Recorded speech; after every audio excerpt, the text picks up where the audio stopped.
Right, I'm with Alex, and we're demystifying, for me, about hemp and how hemp has become marijuana. What's the process? What's happened, Alex? Why has it gone from concrete blocks made out of hemp to medicinal use? Why is that? What's happened? So yeah, we had Jersey Hemp start up over here. I think about 7 years ago, something Right. like that. They're the first in the British Isles to be awarded a license to grow hemp in quite a while. They were growing it for CBD, the non-psychoactive part of cannabis, which you can have in an oil form, and get sold in Holland and Barrett and Boots and all those sort of ones. I think they would plan to do some hempcrete as well. But I think the main aim was the CBD. There's more money in the CBD at the end of the game. So that was a couple of years ago.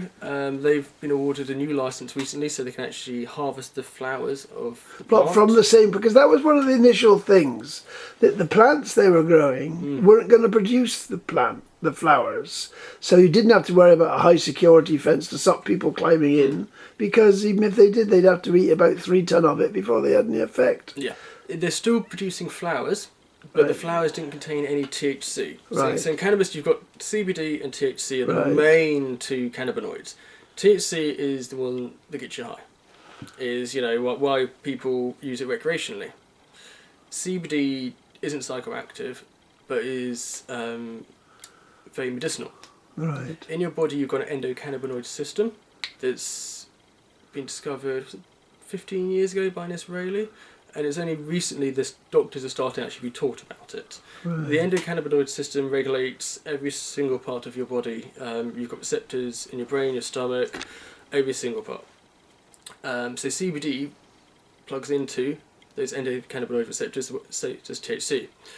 Your body actually produces its own endocannabinoids called anandamide and AT2, I believe.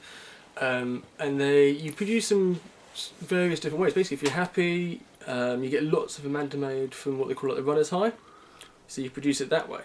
What you're doing with cannabis is putting phytocannabinoids in. So some people are deficient in endocannabinoids for whatever reason, illness, autoimmune, pain, inflammation, so you're putting in those cannabinoids to regulate the body. It's all about homeostasis, basically. The endocannabinoid balances out the body. The use of medication, it's so complex. There's a medication for everything. Now, adding another one doesn't seem, on the face of it, to make much difference, does it? I mean, is that all it is, a medication? It's a medication, but it works very, very differently to any other medication out there. As I said, doctors don't fully understand how it works. That's why they're partly afraid of it. Also, they're not taught about it. Ibuprofen, they know exactly how ibuprofen works in the body, what chemical interactions happen across there. With cannabis, because it's not. But that doesn't grow on trees, does it? Ibuprofen? No. So there's a lot of things about pharma companies. Obviously, big business is going to be involved. Yeah. Now, if there's big business in producing marijuana for medicinal use, they'll be on it. Yep. But if it's going to compete with their other stuff, which they're already producing, presumably that's going to be a point of friction, isn't it? That is. It's always been a point of friction for them, and that's why you've always had pharmaceutical companies lobbying against cannabis. Right. Because they don't want cannabis incoming. It's forcing its way up, like a weed it is, but it's shown. I know people that be taking cocktails full of medication which replace it with one herbal plant with no negative side effects. I found the hemp company when it opened a couple of years ago or soon afterwards. I did a blog interview with them, and they showed me around. There was no great high security. Obviously, they had a fence and a gate, and they showed me around. They got a little shop where they sell these little bottles for vaping and different things. I understood none of it. What the difference is between that and the stuff that they're calling medicinal marijuana, I don't actually know. But presumably the plant is a slightly different variation, is it, or not? Yeah. Essentially, yes. So there only ever used to be cannabis originally, right? Which was hemp and cannabis, right? Over years of breeding. So originally, hemp was used for sales, for masks, for construction. In America, at one point, it was illegal not to grow hemp. Right. It was used for sales, so that was grown, and that was, what do you call it? I think the word, bioengineered that way. Right. Cross engineered to produce. So you've got different ones out there still. Some produce more stalk for concrete. Some produce more the leaf. Some produce more the CBD. Some of the resinous oils. There's still different strains within the strain. Well, it was a huge business in Britain in the 18th century because the government used to pay all sorts of grants to people because so much of it used to come from Russia, and we were always, as always, fighting with Russia. Yeah. And the Americans wanted it, and they were always, So it was a great trade war about getting hemp because wooden sailing ships, rigging, and all the rest of it was so much wanted. Well, it was so much in demand. So as a crop, it's been around for a long time. I don't know whether sailors used to sit on board sucking a piece of rope, did they? Because it no. Again, it's different. So that's like the commercial hemp. Right. So that was grown just for the physical side of it, not for the resin. The resin is where you get all the oils and the cannabinoids. And it's the cannabinoids that are the medicinal. Now, it started to get a bit exciting over here because when Senator Farnham, he started talking about this as the next golden thing. It was an alternative crop, the potato, and having problems with the spud and looking for alternative crops. Oh, hemp's useful because it's got so many uses. Yeah. But and he's talking about a wonderful, great, and I couldn't think, well, the acreage isn't here. You can't, Jersey's only 9x5, and who wants a field of hemp next if they got little brown cows strutting about? That's what they want to see, isn't it? Yeah. And I couldn't quite grasp it somehow, but it's not that anymore, is it? It's about... No. I think they always had the long game, whereas hemp growing in fields was to destigmatise cannabis. Right. If somebody drives past and sees hemp leaf on a regular basis, they're not going to think it's such a bad thing. Jersey Hemp have purposely moved their fields closer to the road to make it more obvious. So I think they had a long game where we're going to destigmatise cannabis, knowing that we want to grow cannabis on island and export it because it's such a lucrative crop. When I went to see hemp and I did my little blog, the guy I spoke to there was very keen to say that their process was unique. They were putting a lot of science into their process, and they were going to license their process, and that was where they thought a large part of their money would come from, selling the process. Now that I don't hear that mentioned these days. It seems to be more medicinal use and not necessarily grown here at all. It's being this place is a facilitator, a supplier.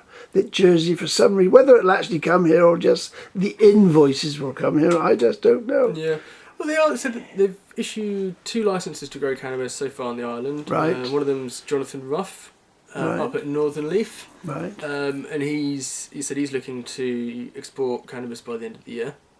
Export flower. Whether it goes to the Jersey population, Jersey patients, I don't know. I have a feeling it's going to be all exported off the island. And is that easy? Because there can't be many countries that will allow it to be imported, will they will. They will. If it's again, you've got to have special licenses, things like that. It's the same as when I first got my my prescription from the UK. I had to apply for the UK for an export license and apply for the Jersey for an import license because it's a controlled drug. This is exactly where I was. A few weeks ago, I discovered that you could get it prescribed, and it's no longer Sativex. This is the real McCoy. Yep. This is the flower, which was everybody. People who were using hemp, marijuana for standard, say, well, this is what you want straight from the plant. And I thought, this doesn't sound right, but that's exactly what it is now. You can get it prescribed. Yep. Through Jersey. Yep. It's not a GP. Who is it actually prescribes it here? Who actually does the prescribing? So it is a GP. There's 3 different clinics here. Each clinic has a couple of GPs and they have a specialist board as well. Right. So the GP will make a recommendation for certain strains, certain CBD, THC levels. That will then go up to the board who then approves it. And then he'll write. That's the board within the company. No, within the company, within the clinic itself. Right. So they're self-regulating, but by having a group of doctors and specialists, they're covering themselves better. It's not down to one GP. And are they acting as they can prescribe it for people in the island or anywhere? Just in the island. Just in the island. Believe. Yeah. Right. Yeah. So there are clinics in the UK. So if people in the UK want to access it, they can do it there. But then obviously once you go to, say France, they've got completely different laws around medicinal cannabis. Right. So they're all up and coming, but France at the moment aren't prescribing. So I don't know if I'd actually even be able to take my medication over to France yet or not, if you see what I mean. So at the moment you have to have a known condition, which you need what you decided or somebody's decided the best treatment for you is marijuana. Yep. In it. Or to try it, essentially. Or to try it Yeah, as an experiment. So they're prepared to do that, are they? Yeah, so for some people, they're the wit's end. Yeah. Never tried cannabis in their entire life, but have found out actually it might really help their pain or their spasms or any condition Right. really, and they're trying it.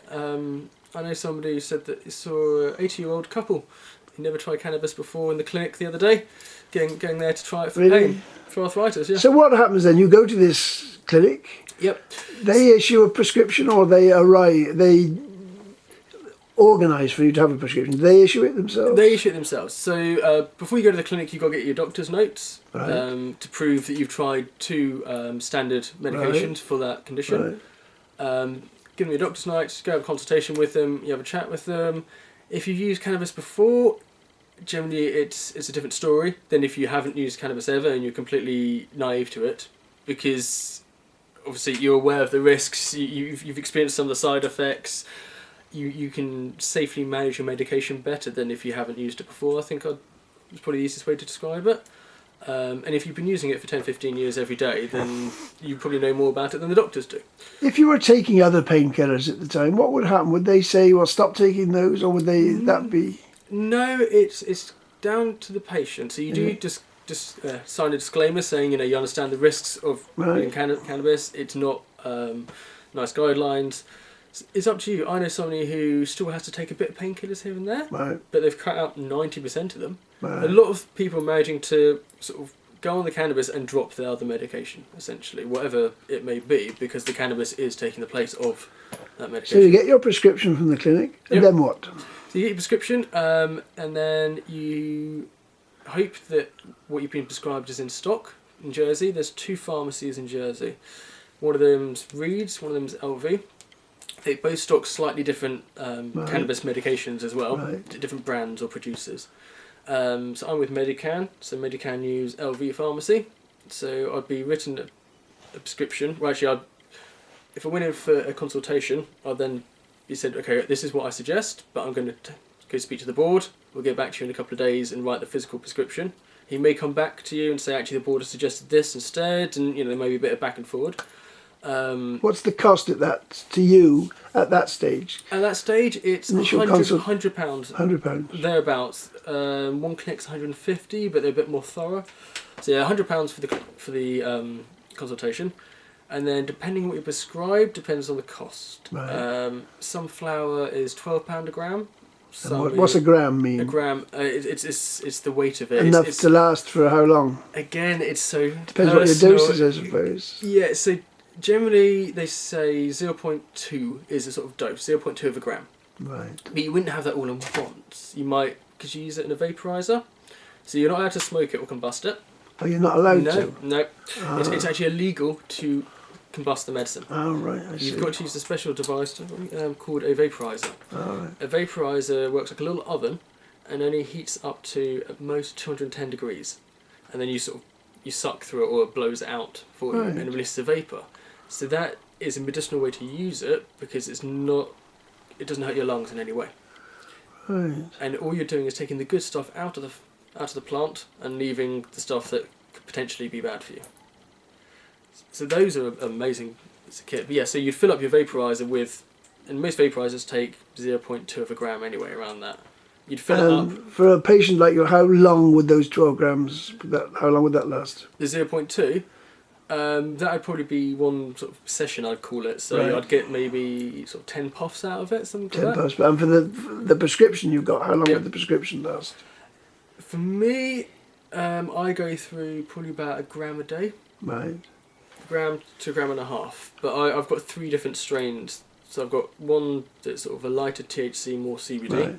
I've got a strong THC sativa and a strong THC indica, all for different purposes. If I'm you trying to know get down to what the actual cost per month, say. per month. Oh, again, it can vary. Some people can use £200 worth of cannabis. Right. Some people can use up to £1,200. It Really? depends on your condition. It depends on the strains, the strengths, and it's very individual. Some people got high tolerances to cannabis. Right. So, if somebody who never smoked cannabis before tried to smoke vape, what I vape in a day, that they wouldn't be able to, because you build up a tolerance to it. Right. So the first time you use it, is going to be it's at its most potent.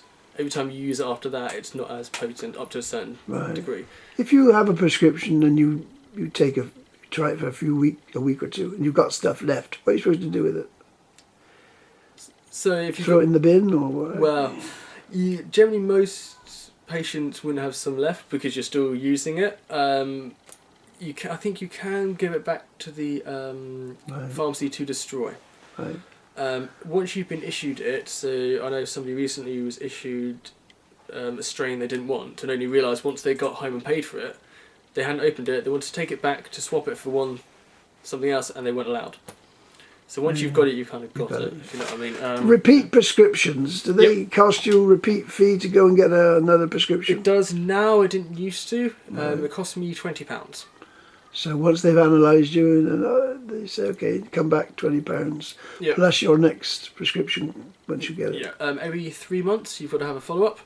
Really? It can be a telephone one or in person, just to see how you're getting on. I've had a couple of them already and nothing's changed. So it's basically just making sure everything's okay.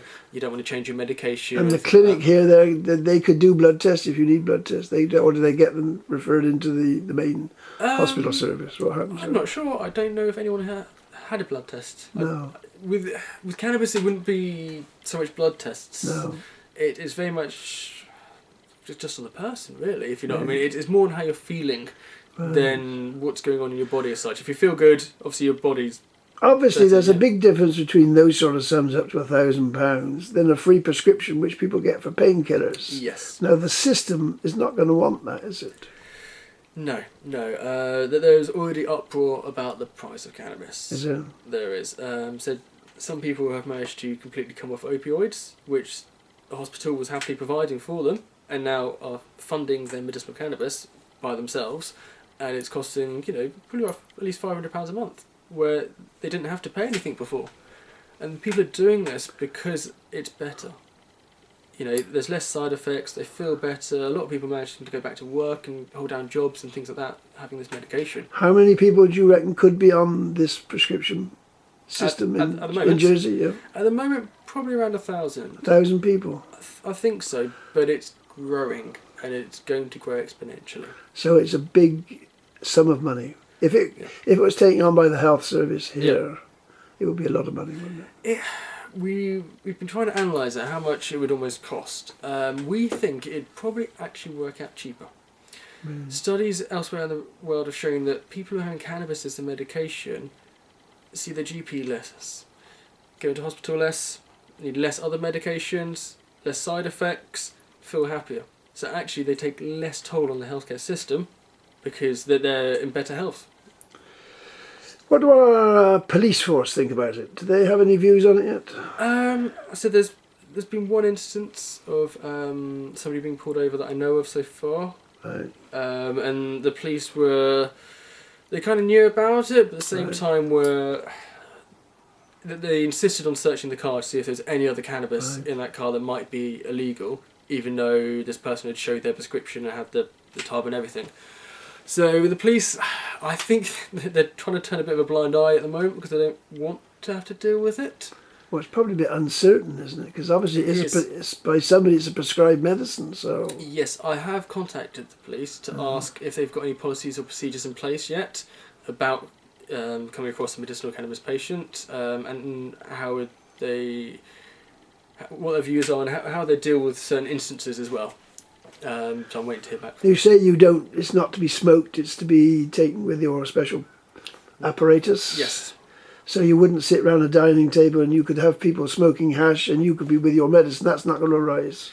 No. Unfortunately, it's illegal to combust it. You've got to use a vaporizer. Right. You're not meant to share it. No. That's the thing. You're not meant to share it. Obviously, there has been some instances where I've been with other medicinal users. Right. And we've prescribed the same stuff as well, Yeah, so we can. Your social life doesn't have to end just because you're on medicine, does it? No, exactly. But at the same time, we try and treat it as a medicine, not as a recreational drug. Right. If you know what I mean, there's that. Exactly. There is a crossover. There is. Well, there is. If pain is a problem, to relieve the pain, is that a social activity? Well, exactly, and if you feel a lot of stress and exactly frustrated, you sit there and you're chilling out, chatting with a mate. Yeah. I think most of the patients believe that it should be legalised recreationally, and it's only a matter of time. The actual marketing of it, that intrigues me a bit. If it is a potentially huge business outside the island as well, obviously there are issues about revenue, taxation. Yep. Is that one of the incentives, do you think? Is that where people are looking at? They see this as Looking at Jersey? as a nice little place to sell it from? Yes, there is that. Obviously the tax to Jersey makes a big difference. Also, Senator Farnham attended a conference, Prohibition Partners Conference, a big international conference a couple of years ago, saying we are welcoming people to grow cannabis in Jersey. You know, he's gone out to the world and said, please come to Jersey and grow, because they know how much money there is in it. Any nasty people that you hear of are getting involved? I mean, we always hear about, obviously you think the crooks are going to be taking over because they've got the money and it's their business now and they're not going to want to let go of it, are they? To be honest with you, with COVID and everything like that, there wasn't much street cannabis around at all. No. And there still isn't much. So that's another reason medicinal has gone quite high, because there was some people would be self-medicating and just buying it off the street. That wasn't available. And also in Jersey, it's very interesting compared to the UK, it's cheaper to get it on medicinal than it is to buy on the street. In the UK, it's actually cheaper to buy it on the street than it is to get on medicinal. So there is big butts in it, yeah. There's always going to be some issues. Like one issue that has come up since the start is people selling the medication. You know, it is very expensive, that's the thing, and obviously there's a gap in market, so you can kind of understand why some people might have to sell a bit on to afford the rest of the medication for themselves. I've never taken it. I'm always surprised that people are prepared to buy stuff off the street which they don't have a provenance for, that they're prepared to put it into their system. And you don't know where it's come from, you don't know what it is, you don't know what it is, do you? That whole system, when it comes to drugs, is ridiculous. You know, the war on drugs itself, it is lost. It's causing a lot more harm than good. Yeah. You know, there's been report after report after report, and the UK hopefully is moving that way to basically decriminalise all drugs. You know, so you want to do some cocaine, fine. Nothing wrong with that. Go buy proper cocaine in a pharmacy where you know what it is, and we'll make sure you can't have too much of it, and blah, blah, blah. And the government makes money off it. It's a lot more sensible to do it that way. If someone has drug issues, there's generally a reason they're addicted to it. It's usually mental health caused by trauma. It's not the fact that they just like to get high every time. It's because they're trying to escape reality. So there should be more mental health and more protective measures put in place to help people, not to criminalise them. I mean, reality is the range of painkiller type drugs that we already take is quite extraordinary, isn't it? Yeah. And we don't really think too much of it. There's been quite a hoo-ha going on in America about some of the companies, whether they've been trying to promote the use of painkillers. There's and of course getting people hooked on them. In America, there's a massive opioid crisis and sleeping tablet crisis as well. Again, that's another reason why cannabis has come up quite a lot, is because people are managing to move away from the opioids and have cannabis. But of course, you've got pharmaceutical companies who don't like that, so they lobby against cannabis and try and slander it. Well, the opioids are visibly dangerous. They are dangerous. Is there anything comparable for marijuana? Is it where does it become dangerous? There's been no deaths in the whole history of cannabis use from cannabis. Cannabis cannot kill you. Any opioid, take too much of them, yes. Paracetamol, you take too much of it, it can kill you. Cannabis cannot kill you. The dangerous side effects of cannabis, you know, say you have strong sativa, you might get a bit anxious, get a bit paranoid, but that wears off as the cannabis wears off. So at most it's 2, 3, 4 hours. The other biggest, probably, if you talk about side effects, one of them is you get really hungry, so you eat a lot of food. Not really a bad thing. You might be a bit tired, so you fall asleep for a bit, have a little nap. You might laugh a lot. Again, you might get a bit paranoid, something like that, but again, that's you're taking too much of the medication or the wrong medication. But you can't die from it. You might what they call throw a whitey, where you might feel sick just from inducing too much THC. But that's literally like the worst things that can happen. Prolonged cannabis use over 30 years. They haven't really. It's a very hard one to to show, because a lot of the time it's smoked with cannabis, smoked with tobacco. So it's showing the tobacco that causes the harm. But the actual cannabis itself is shown to be neuroprotective. So it's actually helping against Alzheimer's, Parkinson's, any of the conditions that happen as you get older and your sort of body deteriorates. Are there age limits, minimum age limit for the clinics to see them? I mean, obviously. I think it's definitely at least 18 over here. There's no high-profile special cases in Jersey that warrant paediatric care. Right. In the UK, it's different. You've got Billy Cladwell, who suffers with epilepsy. Yeah, very sad case, wasn't he? And a couple others that basically they're children that really need it. And even then, they start off with the CBD. Right. And may only introduce a bit of THC if required. Right. But actually, legally speaking, you can buy CBD off the shelf anyway, so you can give it to your child absolutely fine if you wanted to.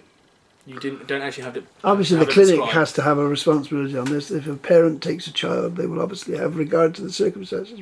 Yeah, of course. They've got a massive duty of care. Then I don't think, unless it's really extenuating circumstances, any Jersey clinic would do with paediatrics at the moment. So I don't know of any paediatric patients that are really in need of cannabis. We're going to conclude, but tell me anything bad about this wonder drug? It's a drug. Yeah, it's a drug. Well, it's a plant. Anything bad? Make you a bit forgetful. Occasionally, yeah. I've been a cannabis advocate for years and years. I've always avoided going to the doctor if I could use something natural as well. So I can't. The only negative thing at the moment is the cost. I'd say, if we could grow our own, or if the government could fund it, there would be no issues. Would that be with the 3 plants option, which I think is Portugal? Would that be an option, a realistic option for people? It'd probably have to be more plants. Would it? I'd say so. In the UK, they had a 9-plant collective, they called it, where different people who needed green medication got together, and so you'd have a couple of people growing 9 plants at a time, and they'd all swap and share. All right. To make sure everyone's always got medication at the time, they always grew the right strains, things like that. Right. So actually, 3 plants. The thing is, 3 plants you can get 10 grams off one plant. You can get 300 grams off one plant. It's just about how long you grow it for. Ideally, you want more plants and less time. It's a quicker way to do it. So if you could have 6 plants in the same space, Right. you grow them twice as quick. So you Well, these problems obviously wouldn't arise if it wasn't illegal, would they? No. So it would be great to push the government for grow your own. I know a lot of people would, but then a lot of people don't want to do it either. They do just want to walk up to a pharmacy and buy it. So you're going to have both sides of it, really. Okay. That's very interesting. I've learned a lot. Thank you. Thank you much indeed. Oh, thank you.